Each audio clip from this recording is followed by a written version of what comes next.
Hi, and welcome to the Uplift with Dabney Brice, the podcast where we'll elevate global stories by shining a spotlight on underrepresented narratives, educating ourselves about current and historical events and diverse cultures and communities. Let's journey together to step outside our comfort zones, uplift each other, and make the world a little bit better along the way. Welcome, my uplifters. It's your girl, Dabney Brice. Today, we got the lovely Dorshelle Guillaume on the show. She's an up-and-coming fashion designer who has had her clothing worn by Keke Palmer and Broadway stars, and she's just really getting started, y'all. But on this episode, we get into her fashion journey, how she has overcome rejection and imposter syndrome, especially in this cutthroat industry, and where she draws her inspiration from. We also talk about fun stuff too, like celebrities and Fashion Week. It's really a fun episode. And honestly, it's been an honor to know her and to watch Dorshelle grow in her career. And I cannot wait for y'all to get to know her too. So let's dive in and let's get started. Hi, Dorshelle. Thank you so much for coming on. I'm really excited just to hear more about your story and that for the audience to hear more about you and all the great things that you've been doing. So first of all, how are you? I'm doing fine, very relaxed. Just came back from vacation, so I can't complain. You can't complain. Had your time in the sun, now you're back. Exactly, back to promotions, yes. Mm-hmm. I'm jealous. I almost there. But yep. Yeah. All right. So just tell us a little bit about yourself and what you are doing right now, like where you are in life right now. Yeah. So my name is Dorshelle Guillaume. I'm a fashion designer. I'm currently working at PVH Legwear, working on the brand Calvin Klein. And I also have my own brand that's self-named Dorshelle Guillaume, where we do like intimate apparel, special occasion, and ready-to-wear garments for special clients. We do like one-of-one pieces. And then I'm also launching a new line that's more contemporary this fall, which is called Dorshelle New York. Ooh, I can't wait for that. And just a little like background, a little FYI for the audience. I know you. Like we went to church together. Yeah, we grew up in the same Haitian church together. Yep. We were in choirs. Yes. Praise dance. Oh, I forgot about that praise dance. Wasn't it like you, me, who else? Cassie. Cassie. Yeah. Wow. Yeah. That just like unlocked a memory. I'm glad there's no video of that, honestly. Honestly. Oh my God. But yeah, I've known you for a while now. I don't even know how many years, since we were kids. Many years, yes. Many years. Yes. But it's been like amazing to see how far you've gone in your fashion career and all the things that you've been doing. You've always had like a sense of style and like class about you. So when I like heard you were doing fashion, like you went to FIT, I wasn't surprised. I was like, this makes sense. This makes perfect sense. So I guess to take it back to the beginning, when and how did you get started with fashion? And did you always know you wanted to be a designer? Yeah, I knew I wanted to be a designer at a very young age. I don't remember the age exactly. I'm going to say 7. Very young though. Yes. I think I was watching something. I don't remember what exactly like ticked in my mind that I was like, oh, I want to be in fashion. But I just remember one day I like went to my mom and I was like, should I be a fashion designer or a model? And my mom was like, you should be a fashion designer. And I think at the time she was just like, she's just a little kid, just saying these things, like whatever. Yeah. And then like ever since then, I was like, nope, this is exactly what I'm going to do. And my sister found like a flyer of classes that they were doing in my city for fashion classes. And I like took it to my mom and was like, no, I need to do these classes because I could not draw to save my life. I was like, I was not experienced with fashion at all. But then I think around the age of like 8 or 9, I started taking fashion classes. And like, the more I was learning, the more I loved it. And I just stuck with it ever since then. Wow. I didn't even know you were doing these classes. Yeah, I was doing it. And it's so funny because like when we had choir rehearsal, like on Saturdays, Mhm. I would be like, and everyone would like hang out before then. I was like missing all the fun because I was at these classes, but I was like, you know what, this is what I want to do. So I'll like sacrifice that for the fun. So yeah, I was Yeah. doing it I for a mean, I lot of guess it's paid off because now you're able to have fun in your adult life and, yeah. travel and things like that. Right, And we'll right. get to that. We'll get to the fun that you've had Yes. with through fashion. So like Yes. that's amazing. You started off at 7, at least wanting to, and then 8 or 9 is when you started taking classes. Yes. And you mentioned earlier how like your mom at first was kind of just like, like kids say like they want to be whatever. Like Right. I think when I was a kid, I said I wanted to be a chef, I wanted to be a teacher, I wanted to be a Yes. singer. Like I wanted to be all these different things that may like you change your mind every day when you're a kid. Exactly. Yep. So I guess coming from like a community like the Haitian community, when you're not told that like fashion is an option or Exactly. like dreaming beyond a doctor, lawyer, engineer Yep. is an option. Yep. So like being from that community, being the daughter of immigrants, did you feel like you needed to prove yourself to either your family or to like to other people that Yep. you could do this and that you were going to stick with it? Absolutely. Yeah. And I think that's the biggest part too, because obviously we're children from immigrants and they have that one mindset of like what it means to be successful. Mm-hmm. So my parents were no different. Obviously, my mom had to believe in me because these classes weren't free. She had to Mm, pay for them and they were not cheap either. So yeah. I feel like there definitely was a sense of her believing that I could do something from it because, or else she wouldn't have spent the money for me to do it. But it was hard, even convincing both of my parents, like, I want to go to school for this. Like especially my dad would be like, I don't know. Like Mm-hmm. every day he would ask me, like the year before left for college, he'd be like, what are you majoring in? And I'm like, Dad, I tell you every day it's fashion. It's Like like, thinking I would change my mind. Yeah. Mhm. And it was very difficult because like sometimes like it discourages you a little bit because then you have to really think like, okay, is this really what I want to do? You don't have that support that you would love, that like people think you can really be successful in it too. So, and it's in some senses, I would feel lonely. And I know one time this woman like came to my dad's store and I'm thinking my dad told her that I was going to be studying fashion. And she was like begging me like not to do it. She was like, Wow. you're going to spend the rest of your life asking your parents for money. Yeah. She was like, just don't do it, please. Like, this is going to be bad. Like, just don't do it. And I was just like, I use like that as like fuel and motivation. Like, no, like you can tell me I'm not going to do it, but I know for myself, like I was capable.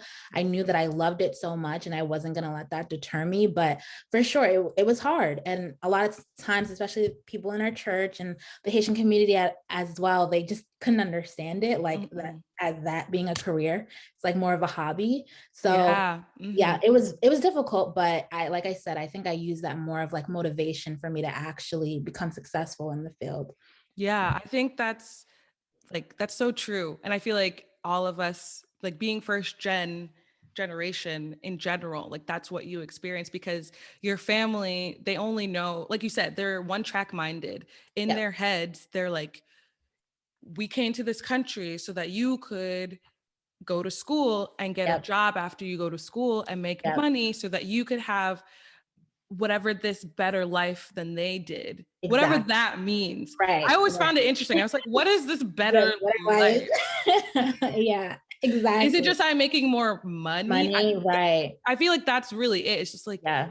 you don't have to worry. You could do whatever you want because you have more money. Right, But it's right. like, is that at the expense of my happiness Happiness, or the exactly. expense of my purpose? Because like we Exactly. were all created here for a purpose. So like we all can't have the same jobs. Like Right. we It's the are. same job. Right. Exactly.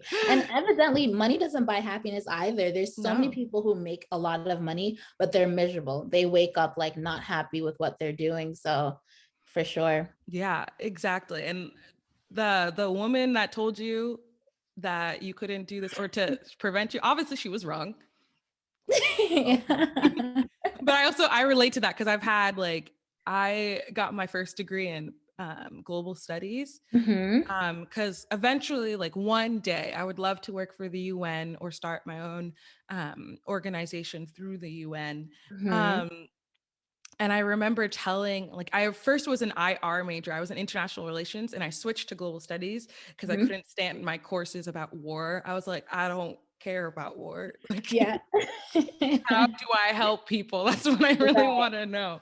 And I Right. remember, like, people would be like, why don't you just like literally trying to convince me, like, oh, you're not going to make any money with that. And I was just like, says who? Yeah. Yep. That's all determined by me. Exactly. And Yep. like, I'm not doing this for the money. Right. I'm doing this because I feel like helping people and learning about different cultures and communities. And like, eventually that turned into like policy and Mm-hmm. trying to like give resources and opportunities to especially communities that look like ours. Exactly. Like, that was what was most important to me. Right. Your purpose And is if money came along with it, I'm not going to say no, yes. but Yes. like, Exactly. Because yeah, also too, I think my dad once asked me that too. So he was like, well, what if you don't make any money from it? And I was like, this is what I love so much. I wouldn't mind doing it for free. Like that's how much I love it. Like even mhm. if I wasn't making much from it, I knew in my element I would be happy doing what I'm doing. So I totally relate to what you're Yeah, saying. exactly. So if you're listening and you're in that position, if you feel like this is your purpose, this is your calling, Go for it. go for it. So like, moving forward with that, you mentioned earlier how like you had to take classes in general, Mhm. because you didn't know pretty much anything about fashion. You just knew that you wanted to do it. Mhm. So like, this is a pretty cutthroat industry in general. And like, you eventually went to school for Mhm. it, like you are working right now, but like, how was it, because you didn't have anyone that could lead you or guide you at first, how was it navigating this industry, especially as a Black designer? Oh, it's tough. Like you've mentioned, it's not a myth that it's a cutthroat industry. It really is that. And I think the most important thing for me navigating through it is like you got to just take the hits when they hit you. And then Mm, those will build like your endurance, it'll build your experience so that later on when you get a rejection or later on when you get criticism, you'll know how to handle it. And I think for me, my fashion teacher that I had all those years when I was taking classes, she prepared me in a lot of ways. Because I was so young, I don't think she was as transparent as she could have been. mm, But I think in her own ways, for me to understand, she would tell me like off the bat, like, you should really just consider what you're getting into because it's a tough industry. But I really was able to see that for myself once I started school. Like even mm. in my first semester, when I came to class and they had like a whole list of supplies and they're like, yeah, we're going to the store to shop and buy all these supplies. And I'm like, I literally only came with money to like survive for like a good month. You're So like, like trying to all my just trying to money, eat. yes, I'm just trying to eat. So I'm just like, oh my God, I can't afford all of these materials. So then like already that brings your confidence down because you already feel like you can't even, you don't even feel like you're meant to be there because you can't afford it. And Mhm. then I was getting D's in my like most important like fashion class. I was getting like D's, C's, and I was like, oh my gosh, like, what am I doing wrong? And then it came to the point where like I withdrew from that class. And then my professor failed me for Mm. withdrawing. Yeah, she failed me. And I'm like, wow, like she must really not have liked me. I don't know why she failed me, but she was always hard on me, like, go get a tutor. You're not doing things right. And I'm like, okay, so maybe this isn't what I thought it was actually going to be. But then when I retook the class the next semester, I was like flying by. I was doing so well because like it was instilled within me, but like certain roadblocks, whether that be the professor or just the timing, like certain things in life try to deter you from where you need to go. And had I Mhm. given up at that moment, all the things that I've accomplished, I wouldn't have accomplished them because I would have given up at that moment. And it was just so funny because it was my senior year and I Mhm. did my fashion show. I got Critic Choice Award for the fashion Wow. show and she was in the audience and I just thought it was so funny that Mm-hmm. it was like a full circle moment. Like you thought you got me by failing me, but Exactly. that Yeah. just It just like I pushed now you I'm further. here. Exactly. And even so, like in classes, I've been told like, oh, the figures you're drawing are too dark. Yeah, I've gotten that. What? Like you need to It's like, lighten the yeah, like what? You need to lighten the color of your figures. And like again, like a lot of racist experiences in terms of interning and like they'll tell you you're perfect via email. And then when they see you, it's like their face drops. And then the mm-hmm. interviewer is like, why are you here at this point? So there's been so many things like along the way that have like made me feel insecure or just discouraged or down, but I use that as fuel just to keep on going because I know if like I accomplished and overcame certain things, then I can accomplish more. So Mm-hmm. I used it a lot as fuel, but it is very cutthroat. It can be judgmental at times and it can bring you down, but you really have to just use that as fuel to like keep going. Yeah. And like what you were saying earlier, like imposter syndrome is so real, especially Yes, like you were saying, like you show up and you think it's going to be one way, and then they're asking you for all these supplies that you don't have the yes, money for. And then yep, you're surrounded by people who do have the money yes, for, and they're just like breezing on by, like yes, no yes, worry, no care in the world. And you're just right, supposed to like be there. You're just like watching, just like, am I supposed to be here? Like, yep, and it's obvious like these like institutions don't have the support that Black and brown designers absolutely, and just students in absolutely, general need in order to um, be able to take these courses and not sort of, like equity, like they're supposed, like being in a yeah. place where the playing field is the same for everybody else. Exactly. Yep. Because it's not that I didn't want to be there. It's just Hmm. I didn't have the means to be there. And it's like there's no resources to help you at in that point. And then it affects everything. It doesn't just affect their class, but it affects your self-esteem because then you feel like if everyone else is not having this problem, but I am, is there something wrong with me? So Hmm. And I just definitely. want to say that like I'm happy that you didn't like give up, and also because like when you were saying about the class that she failed you in, and then you came back and took the class again, and Yeah. like you were stronger than the first time. I Yes. think that's such an important like thing to take, something to take away, Yeah. because sometimes things are not for you in that time, but it does not mean that it's not for you For you. ever. Perfect. It Perfectly just said. means like right now, you like at the time, the first time you took it, you were not ready. Right. But it did teach you, even through the failure, even through like Mm-hmm. the rejection, Yep. it gave you more drive to do Yes. better. So then when you came back, she couldn't tell you nothing. Exactly. At that point. Exactly. And like, Exactly. don't let people's rejections Hmm. stop you from doing what you are supposed to do. Absolutely. A Absolutely. no at the moment doesn't mean a not yet right away. Like Yes. you'll start, like as you get older, I think that's just like an age thing and more life experience. Like Yes. you learn what's a no, like a hard, like this is No. not meant for me. Yes. And then when you're just like, okay, I'll be back. Right. Exactly. Exactly. 100%. Hmm. And even looking back, like I always tell myself too, I know for a fact I would not be where I'm at if it wasn't for that failure in that time. Like it had to happen. Like Hmm. there was no way that it couldn't have happened. It needed to happen in order for like everything else to fall in line. So yeah, Hmm. And definitely. then it's a story you can Yeah, tell that can exactly. encourage other people, especially when like you have designs on Vogue and like you get to go to the Met Gala one day. Exactly. I'm Exactly. already speaking that for you because I Thank feel like you. that's gonna happen. Thank you. Just be I like, you could talk to that professor and be like, yes, look at me now. yeah.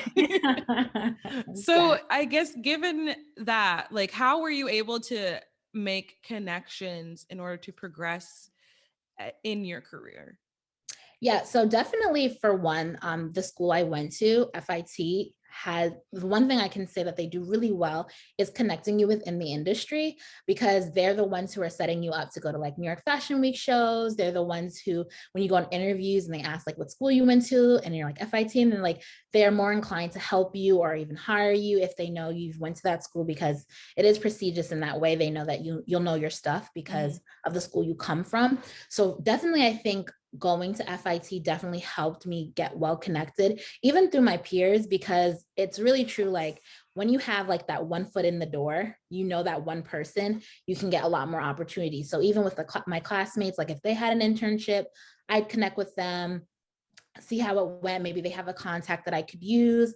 But like I mentioned, also like attending fashion week shows have really helped as well with getting to know different people within the industry. But then to be brutally honest, a lot of my connections have come through social media, because we're such in a digital age.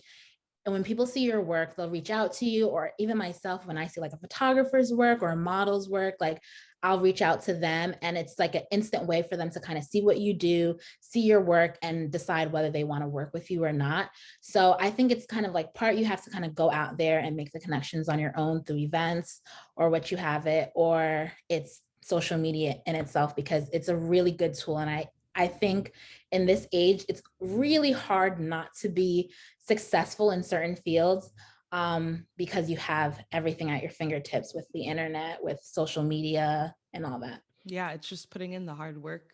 Exactly. Yep. Putting in the work. So like, I think that's interesting that you mentioned social media too, because on a previous episode, I had one of my sorority sisters, and she is a PhD candidate, and she was mentioning, like, we were talking about mentorship.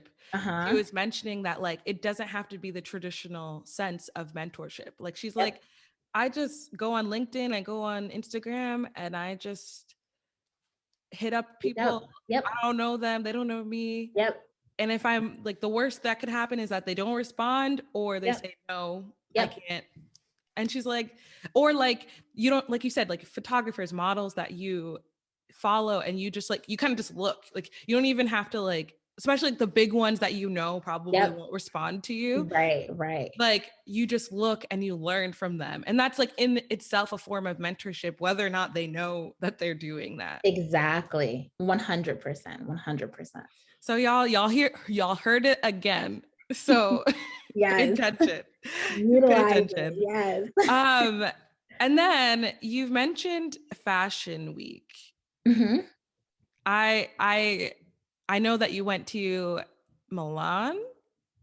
Did I you go to? went, yeah, I studied abroad there. Oh, okay. Yeah, so I studied abroad there, but Fashion Week I've only been to in New York. Oh, so Mm-hmm. like, can you explain, like, for those that may not know, I Yes. feel like most people do, but just, you never know. Can Yeah. you explain what Fashion Week is, how your experience was, and how you were like also able to go? Because it's not an easy Not ticket even to get. Yeah. yet. Yes. So basically, Fashion Week is just a week where designers, depending on what city you are in, are showcasing their work. So it's like a week of fashion shows, basically, where you'll have buyers, you'll have influencers, celebrities, public figures come to the show and check out your latest collection. And then after, you have market week. So whatever you saw on the runway, buyers can like go into the showrooms and actually see it up close and decide what they want to buy. So the Fashion Week is really for show. It's really so that the designer gets a lot more awareness. As you know, like regular day-to-day people know when Fashion Week is happening, because it's just such a big event. So many Yeah. celebrities are coming out. So every week there's a new show in a different city. So New York usually kicks it off, and then Paris ends it off, and then you have London and Milan in between. And there's other fashion shows in different parts of the country as well, but those are like the biggest shows that are happening. So yeah, I was my very first Fashion Week. I went by myself. Well, I went with, but it was me, Jefferson, Jefferson, and my sister. And I was like, I'm just gonna go. I had no idea really what it was. I didn't know how to get in, but I was like, we're just gonna go and see how it is. And what I realized my first time going, it is very hard to get in. Usually, if you're dressed well enough, you can probably sneak by, but it is hard to get in. There's so many people. You see celebrities all on the outside. But the other years that I've gone, I was able to get in through FIT. They Mm. do, you can volunteer for shows. And then once you volunteer, I had a contact with a lady who did styling for every show. So when the season would kick off, she would have my contact information and like I would sign up for any show I'd want to do. And then the key to it would be volunteering for this one show and Mm-hmm. then getting, since you're already in, you have the tag, you can get in the venue and you can sneak into different other shows, even though Oh. like you don't have a ticket. Mm-hmm. But if you go in at the end, sometimes security be like, okay, there's extra seats, you can just You could go. just go. But yeah, you can just go. So that's a lot of my experience have been like sneaking in, or sometimes FIT will like get certain invites and they, if you sign up quick enough, you can get invited to an Mm-hmm. actual show. Work smarter, not harder. Exactly. You gotta be a little slick. Finesse, you know. Like, Vanessa, I mean, it's funny because one of the shows too, I came late to, which is one mm-hmm. thing. You don't want to be late because it gives the bad taste in anyone's mouth. But I was late to one show and they're like, yeah, you can't volunteer because you came in late. And I was like, dang. But then I had the pass. I was like, I guess I'm going to be watching shows all day anyway. You're like, I guess I'm just gonna sit down instead of work. Exactly. That's basically what happened. And I had a blast. Yeah, So, I was like, yeah. you're like, okay, I won't work then. Exactly. And it's so nice because the venue too, there's like free things, there's like different booths where you can just go around. It's a really nice event. I had a lot of fun going. What has been your favorite show to have gone to? Oh, I think it would have to be the Naomi Campbell like charity show. Like every season she would do like a charity show and she'd have celebrities and like high end supermodels walk the show. And when I saw Naomi Campbell walk, I was like, That's yeah, it. this is real. Like this is the moment like you kind of are always waiting for. And Mm-hmm. there's like so many people there. It was such an amazing show. So I was really happy that I was able to like witness that. Wow, that's amazing. Hopefully, I know with the pandemic, it's been like Yeah, it's not really not, existent but at this. hopefully we can end this all soon so that fashion weeks can happen. I would love to go one day, just Yeah, like it's even like you really, said, like going like far enough, as far as you can go. yeah, Like that would be good exactly. enough for me. I'd Just be to be happy. in the vicinity of it. Just to Yeah, be it's like, so I'm cool. in celebrities' presence. Wow. Yeah, so cool. Yeah, yeah. And I guess like just to continue, where do you draw inspiration from and what does your creative process look like? Yeah, so mainly I draw inspiration from travel. I Mm-hmm. love traveling, but not only just traveling in itself, but different cultures as well. So there's obviously a lot of places I haven't been to yet. So I can only use the internet really to kind Mm-hmm. of grab inspiration. But especially when I was in school, that's really when it started. I would love drawing inspiration from like Asian culture, European culture. When I studied abroad, in Europe, I got Mm-hmm. a lot of inspiration from like just the different cultures, the museums you look at. And I think that's the best source of inspiration because it's like so authentic. Like people love their culture and love what they get into. And it can be a little touchy subject because you don't want to like culturally appropriate by any means. Mm-hmm. But I feel like my creative best when I'm like immersed in someone's culture, immersed in traveling. That's when like the colors, the textures, all of that is important to me.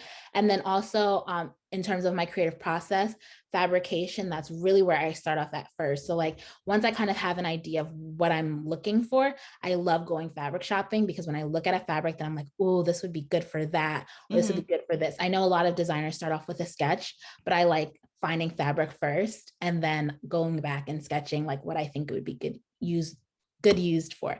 So I Mm-hmm. love fabric shopping, being able to feel different textures, different colors, going around the garment district is my favorite thing to do. And then like I'll do a sketch of what I want it to be, but the creative process changes a lot. I'm always starting with one idea and then Mm-hmm. I'll end up with something completely different because as you drape, as you put trims on, you do more research, you go to different stores and you decide like, oh no, this would look so much nicer instead. So the creative process doesn't really end until the garment is complete for me, Mm-hmm. for the most part. That's, I mean, one day I'm gonna have to ask you to do something for me because Of I'll course, just of be course. like, here's what I want.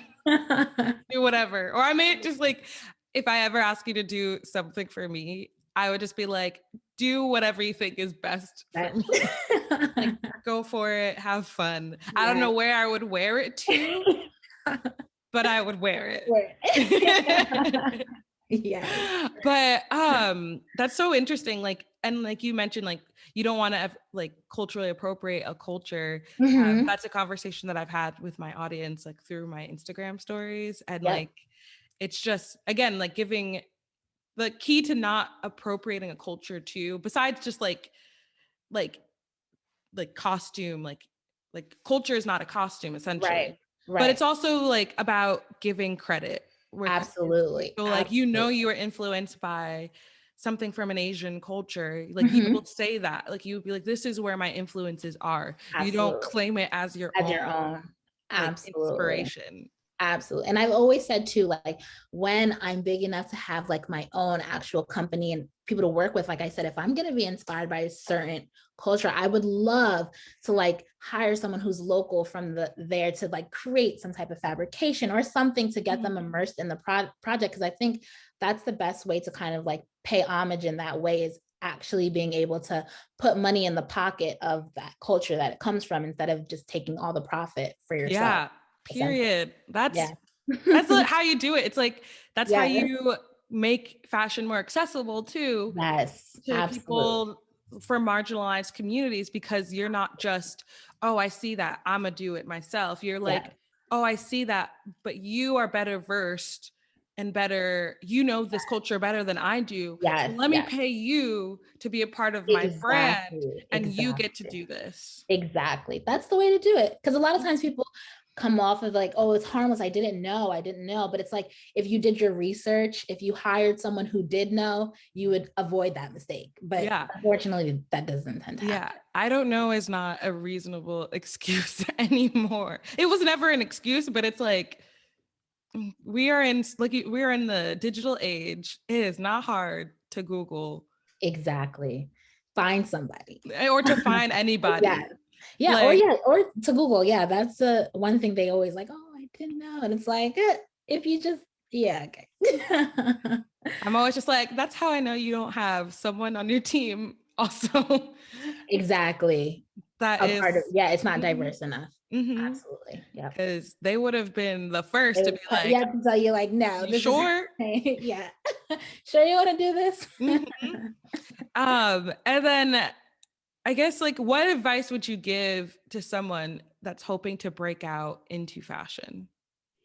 For one, I would just say consistency is key. Whatever it is that you want to do, just make sure you're consistent with it.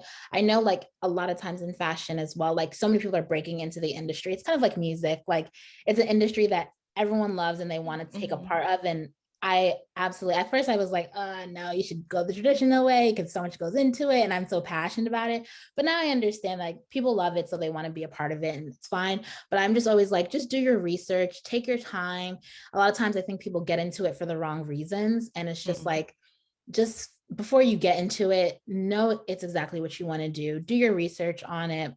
Learn as much as you can learn about it because it'll just make your journey a lot more easier and it'll make your brand more authentic. Take courses or classes if that's what you need.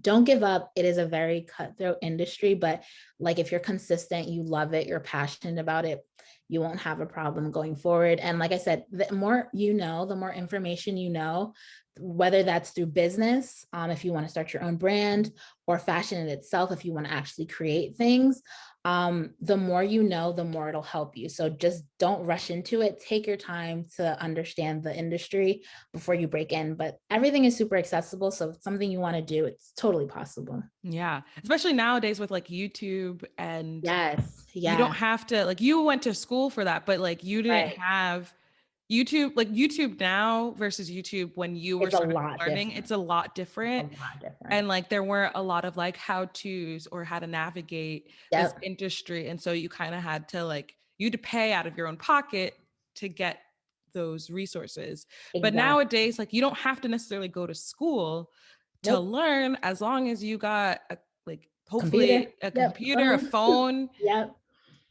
you can just do your start there and then Basically. figure Precisely. out if there's gaps in your learning like because YouTube doesn't have everything, but like if there's gaps Exactly. in your learning, then you do the research to close those gaps. Exactly. Pretty much. Yep. Mhm. You hit it And on. so you're a Black designer, Mhm. and I'm like, this podcast is about uplifting underrepresented stories and people, and Mhm. especially like in this industry that's very still white, still very male Yes. dominated, which is I always found interesting Ironic. because they tell like in history, like sexism and like misogyny, like they told women like you make the clothes, like you like if a man was interested in fashion, like they would call you names. Yep. But it's really interesting, like for a society that had created that, it's Yes. interesting that this is a very male dominated Yes. I industry. think it's probably because before it's fashion, it's a business. Mm, And if money is coming from there, yeah, they're gonna go into it. But yeah, it's mm, very ironic. Very yeah. ironic. Hmm. So Yeah.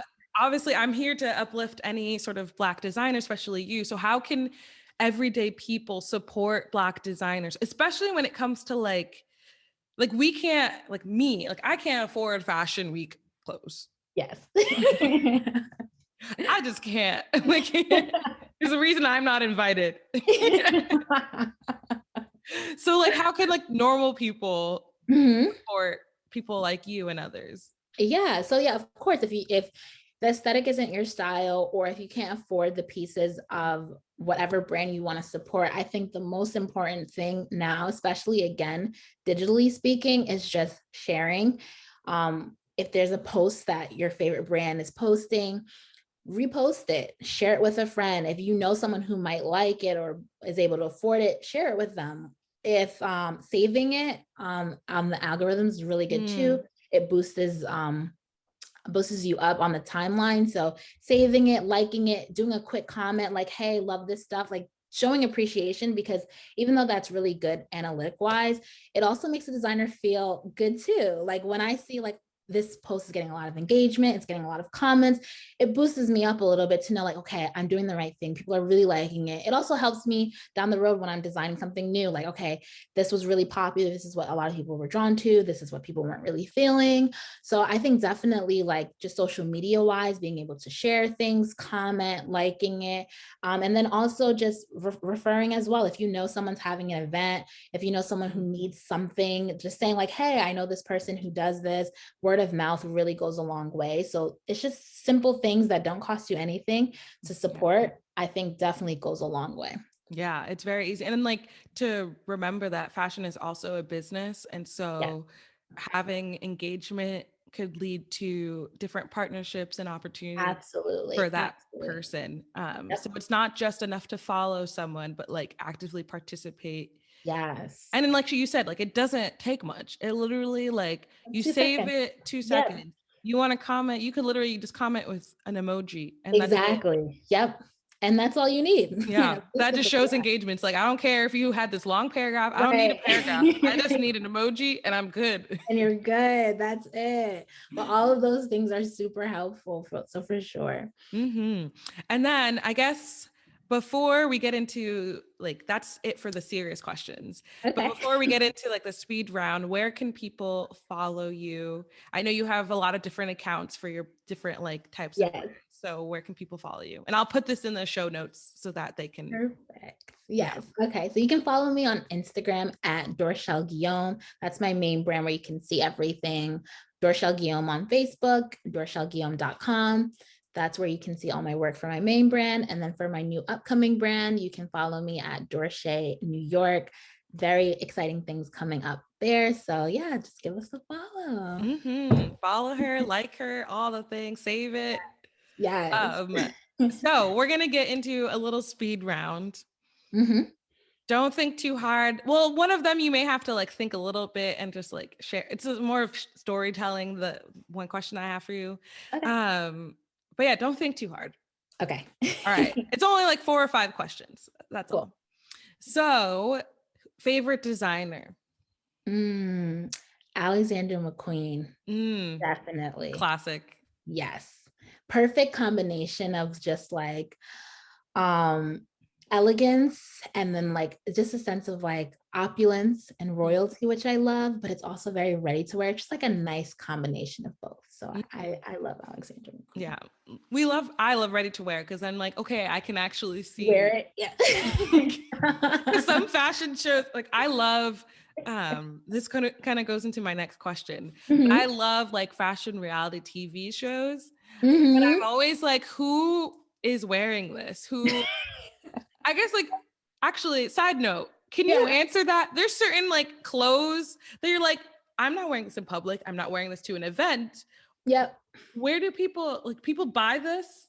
Right?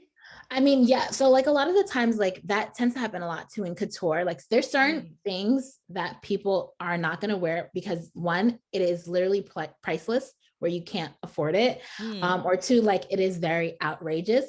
But those are the things that kind of like help shape the aesthetic of the brand. So although mm, like Jeremy Scott, I'm sure you've seen a lot of Jeremy mhm, Scott things that are like super ridiculous, but that's what they're known for. And that's what draws people to the brand because most times in companies, people are not even buying clothing, they're buying the accessories, mm. like the handbags, the leather goods, things like that.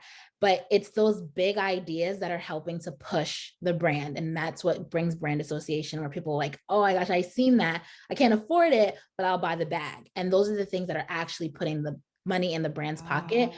And then also things that you see on the runway, although like that crazy jacket that no one's wearing, it actually helps to push fashion forward because when you see all these other little brands, they'll take certain elements of that and dumb it down a little bit so it's more wearable. Mhm. And the brands do the same thing as well. Things that are actually going to be in the store, they'll take a runway piece and they'll make it more wearable for the everyday customer. So these fashion Oh. shows are literally what it is. It's just a fashion show. Basically, then it's Mm. not profitable. You're not getting much money from it, but you're getting a lot of like press and exposure. And hopefully that will lead to sales when people buy the accessories from your brand. Mm. That's so smart. I guess it goes to show like fashion is also an art.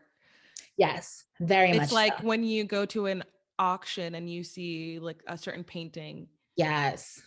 and like people I get, you know what I'm saying? Like Yep. it's things like that. Okay, that Yep. makes more sense because sometimes I would see these things and I'm like, Yes, that's what I asked myself. I'm like, who's wearing this? Like, honestly, no one's wearing this. I was like, No one's buying this.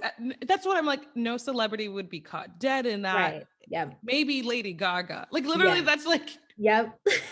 like those So yeah, celebrities those that are like the to people for wear it. outrageous things.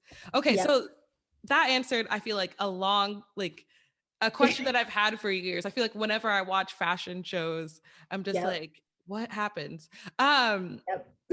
so that leads into my next question. Would you Mhm. ever, like, there's a lot of fashion reality TV shows. Would Mhm. you ever go on like something like Project Runway or like there's so Yeah. many, I can't keep track of them. Fun fact, actually, I actually applied to Did one you? show. It was Making the Cut. I think it's the one with Heidi Klum. Yes. Yes. I was like, someone reached out to me and said like they knew the casting Mhm. director, so if I'd be interested. And me, I like to just try things and see where they go and like hit or miss. So Mhm. I actually, it was never like a thing I wanted to do. To be honest, Mhm. it wasn't my thing. But Yeah. since the opportunity was presented to me, I was like, yeah, we'll give it a try. So I did the audition. I made it through like my application or whatever, but I didn't make it past like that first where they like look at your collection and stuff. I think I Yeah. messed up on one thing. I brought like a jacket I did and they liked more of the lingerie. And I told them I wanted to go merge it and I don't think they were feeling it. So it's like, no. So I was like, I give it a try and see. Would I do it again? See. Never say never. Right, right. I mean, if it helps with exposure, like that's really it. That's really it, honestly, because a lot of these designers who, like Christian Sirianos, Hmm. they started out from like Project Runway, and that's how Yeah. they made a name for themselves. And So yeah, you don't have to win. You just need to you just need to be there. be Exactly. there and maybe get far enough where people like you and want to Exactly. buy from your brand. That So pretty much. Yeah. interesting. I mean, if you were ever on, I'd watch. Thanks. That means a lot. I'll be like, go Dorshelle. Every competition, like I'll be like, it's perfect. I don't care what happened. It's perfect. Ignore this. ignore Ignore. all the imperfections. Yeah, I was like, that don't matter. It's Like she has heart. That's all that matters. All right. Next question. Describe yourself as a designer in 3 words. Ooh, okay. Opulence, Mm. decadence, and detail oriented. Ooh. That makes sense. Yeah. I Everything I like that. do, I love like quality.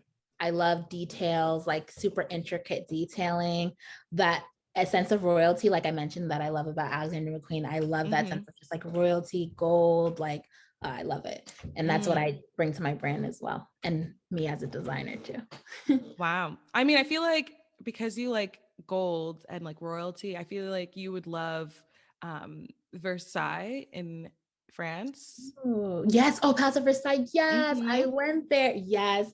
Yes. And yes. Fell in love. Yes. Fell in love. Every room is like different, but the gold. Yeah. It's it's it's Stunning. wild. Yeah, Like, I studied abroad there, so I was just like, "Oh oh, wait, I yeah. love," but you've already Yeah. been there, so you Yeah. know. I've been there. But And now the you're mirrors. making me want to go back. Yes. Yes. All 100%. right. So I know that you've dressed a few celebrities, especially recently, like you had Kiki Palmer. I Yes. was as I saw that and I was like, she made it. She made it. I wish. Um, so I would love to know, who would you love to design for one day? I would love to design for Rihanna. She's been on my actually it's a kind of a cross between Rihanna and Zendaya. Oh, Them both are like my fashion icons. Like every time there's like a red carpet, I'm like looking, those are the first looks I want to see. It's either mhm. Rihanna or Zendaya. So if I could dress any of them, it'd be a dream come true for sure. I hope that happens Thank because you.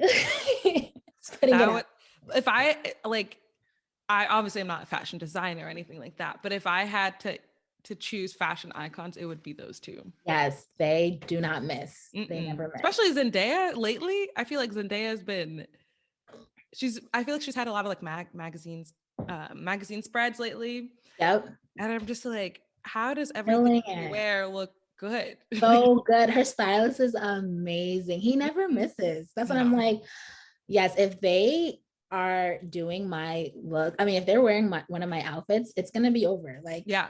You that's won. it. That's all I need. That's all I need. That's when I'm gonna be like, yes. I feel like you could retire after that. You could just be like, Honestly, like you know what? You guys do the work for me. Yeah. And then speaking of celebrities, I'm sure, like, especially you've been to Fashion Week, you've seen, who has been your favorite or most interesting celebrity encounter or interaction? That's a good question. Mhm. Oh, because I've met a few. Um, I would probably say Beyonce's stylist. Oh, I thought you were gonna Like say I Beyonce. no, if it was Beyonce, it'd be different. No, you know what? I was gonna say Beyonce stylist, but I'm gonna actually say Zendaya. I've met Zendaya Oh, you when I went have? to LA. Yes, I've met her. Now that I'm thinking about, yes, she was had to be my favorite because I'm never like starstruck really. I'm always like, oh, can I take a picture? Like that's kind of the thing. But when I met her, I was like, oh my gosh, I love you. And she's Did you like, cry? I didn't cry. I didn't Okay. cry, but I was like, oh my gosh, you're such an icon. I love it. And she was like showing me to her stylist, like, yeah, he's the one who does it. But I was just so, and my sister was like, that was your chance to make a connection. But I was just so like starstruck. I was like, no, like you are amazing. Yeah. So I think that had definitely had to be my favorite when I met her. I was just like, one day I need to dress you. Mhm. And I bet, like, yeah, you like your sister she was like, oh, make a connection, but Yes, you're make like, I yeah. just need a minute. Yeah, exactly. Can I just process this moment? I think now thinking about it, I was like, I should have definitely took a more business approach and I probably would have been a lot more successful, but I was just so starstruck. I was just like, Were you expecting to meet her, or were you like, um, so me and my sister, we were at the AMAs. So mm, we knew she was there, and I think I knew like where she was sitting. So, and I think my sister was like, hey, that's her dad, I think. So I was like, okay, I know she's there. I didn't know I would actually get to her. So mhm. I kind of had a feeling like, okay, I was on a mission. I was like, okay, I think I'll get to meet her, but I wasn't thinking at all about what I was going to say or nothing like I should have, but I wasn't. It's okay. It's okay. I bet you she doesn't like in the future, if you were to dress her, Yeah, she wouldn't remember. wouldn't remember, and you're still good. You still have a chance. Yes. Thank you. All right. Well, on that note, oh, also another question. If people wanted to like buy your clothes Yes. too, how can they do that? Okay, so you can reach out to me via email, dorshelleguillaume@gmail.com, or even send me a DM on my Instagram page. And then from that point, we can start the process. Right now, I do like all custom made garments at this point, but I'm hoping in the near future that I'll actually have an e-commerce store where they can shop that way. But right now, it's just one of one pieces, custom made pieces. But when Dorshelle New York comes out, that will be e-com. Everything will be online. So don't forget to shop there. Don't forget, it's coming out in the fall. So I'm Yes. excited. All right. Well, on that note, thank you so much for being here. That was so much fun for me because I feel like I learned so much about this industry and just about more Yes. about you. But yeah, thank you for coming on. No, thank you for having me. This was wonderful. I'm very honored that you chose me to be on Of your latest course. episode. Thank Of you. course. You're doing great. Okay. I will see you in more magazines and more events. I'll be like, I know her. I remember when we were kids and we phrase danced together. Oh my gosh. Yes. So yeah, I can't wait to see like how far you go in your career. Thank you. Appreciate it. That was a really fun episode, y'all. I really hope you enjoyed that. And I don't know about y'all, but I learned so much about the fashion industry, things that I didn't know before. And so it was really great having Dorshelle on and getting to hear her story and her journey in that industry. For this week's Dabney debrief, I want to dig deeper into Dorshelle mentioned this, and then in the last episode, Michael also mentioned this as well, but having imposter syndrome. And for those that don't know, imposter syndrome is basically when you're sort of doubting yourself, doubting your abilities, and feeling like you're a fraud. Um, and feeling like you don't deserve to be where you are at, or you don't deserve a certain accomplishment or achievement, or you only got it because of X, Y, and Z reason. Like it wasn't because of you and who you are and your talent, but is because of some other, I guess, bigger thing. Um, and oftentimes it's us, it's self-imposed, it's getting into our heads. I do this a lot, and I have to sort of talk myself down when it comes to my imposter syndrome. And I feel like, especially when you are like, I'm the oldest in my family, I'm first generation, I'm a woman, I'm Black. And when you have a society that's telling you that certain people don't get to certain places, or there's not a lot of us that are in these sort of high level places, when you get there, it always feels like it was a mistake. But for anyone listening, I want you to know that it's not a mistake. And that leads into my reflection question. And no matter what your background is, because we all kind of have, all of us, especially if you're someone that is tries really hard, works hard for what they do, we all sort of experience imposter syndrome in our own different ways. But my reflection question this week is, how do you overcome rejection and imposter syndrome? So yeah, that's something, and I'll be putting resources below on ways that you can overcome rejection and imposter syndrome, and affirmations too. I think one of the keys to overcoming rejection and imposter syndrome is to reaffirm you, in yourself, the things about you that are really great. Because I feel like oftentimes we are our own self-critic, and we often tell ourselves negative things about what we should be doing, or we should be in a certain place, or you know what I'm saying? Like we're always like knocking ourselves down. And affirmations are really great to tell yourself the great that you're great, because you are great. I'm great. You're great. We're all great. Okay. And yes, there's always things that we could be working on, but every once in a while, tell yourself the things that you are great in the moment as you're working towards. being a better version of yourself every day. So don't forget that. And then another piece is a little bit of a call to action is go support a Black-owned business this week. And as Dorshelle said, it doesn't have to be a purchase, but you can go you can follow, you can share a business. And if you've used a Black-owned business, or if you bought or used a service from a Black-owned business, go text a friend.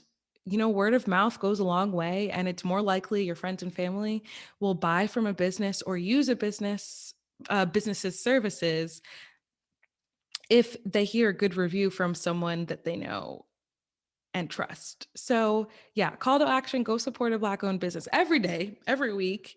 You should, but especially this week. Help my girl Dorshelle out. Go follow. Again, like we said, we just need an emoji. She just needs an emoji. It doesn't take much. It doesn't take a lot of effort. So go look up a business that you really love and are passionate about, and go support them.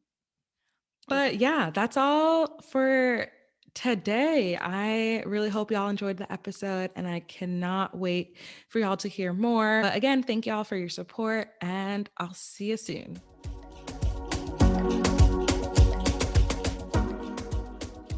Thank you for listening to today's episode. For links and resources, check out the episode notes. If you liked what you heard, help your girl out by leaving a 5-star rating and a review. For more content and updates, follow the show's Insta at the @uplift_podcast. And spread the word by telling your friends and sharing on social media. Subscribe to Apple Podcasts, Spotify, or wherever you're listening right now. For any questions or business inquiries, you can email me at theupliftpodcast1@gmail.com. This was The Uplift with Dabney Brice. See you next time.